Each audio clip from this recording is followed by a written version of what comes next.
Ndagusuje wowe wahisemo gukurikira Ibango Official. Muri iki kiganiro tugiye kurebera hamwe ibintu 5 byagufasha kuba wumva unezerewe. Mu gutegura iki kiganiro hifashishijwe urubuga rwitwa weform.org/age.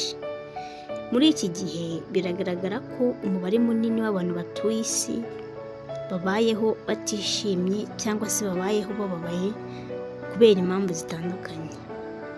Birashoboka ko nawe ukurikiye iki kiganiro waba wibaza uti ese ni iki nakora, ese ni iki cyamfasha kubaho numva nezerewe, cyangwa se iki cyamfasha kubaho numva ntuje.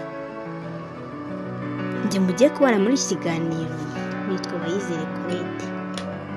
Nkuko twabivuze haruguru, iki kiganiro kigiye kwibanda ku ngingo 5 zagufasha kuba wumva unezerewe. Ingingo ya mbere: kugira inshuti wizeye uganira nazo. Nk'umuntu wifuza kubaho wishimye cyangwa se unezerewe, biragusaba ko byibuze ugira abantu uganiriza ibyishimo byawe, umunezero wawe, bityo bikagufasha gusigasira wa munezero wawe. Ibi kandi bizagufasha kumva utuje mu mutima ndetse no kumva ko byibuze wari ubasha gukunda. Ingingo ya kabiri: kubabarira. Mu kubaho kwacu duhura na byinshi cyangwa se benshi batubabaza, ariko umuti mwiza wo kumva utuje mu mutima cyangwa se unezerewe ni ukubabarira. Ingingo ya gatatu: shyiraho intego zishoboka wifuza kugeraho. Nk'umuntu wifuza kugira umunezero mu buzima, ugomba kugira intumbero cyangwa se icyerekezo cy'ubuzima bwawe, kandi ukamenya neza ko izo ntego washyizeho uzazigeraho, bityo bikagufasha gukomeza wa mubano wawe. Ingingo ya 4: gusura abantu wumva wishimiye. Ahangaha biragendana no gusura ahantu wumva hakunezeza kurenza ahandi hose.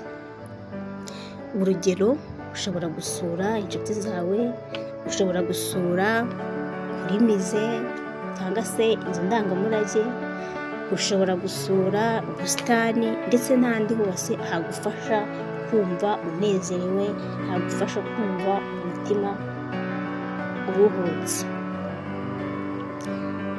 Ingingo ya 5: ireba ku bandi mbere y'uko wirebaho. Ahangaha umuntu wese ukurikiye ikiganiro unyumve neza, simvuze ngo ureke kwiyitaho.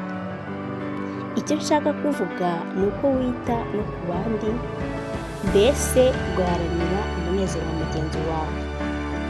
Ese waba wibaza umunezero ugira iyo uhaye umuntu ubufasha, kabone n'ubwo wabonaga ko nawe utifashije? Ikiganiro cyacu n'ahangaha kirangiriye. Ndagushimiye wowe wahisemo kwigomwa igihe cyawe ugatega amatwi iki kiganiro. Niba hari icyo iki kiganiro cyagufashije, wakanda inkunga yawe ya subscribe cyangwa se wakanda no kuri like na share kugira ngo usangize bagenzi bawe, kuko icyagufashije cyafasha n'abandi.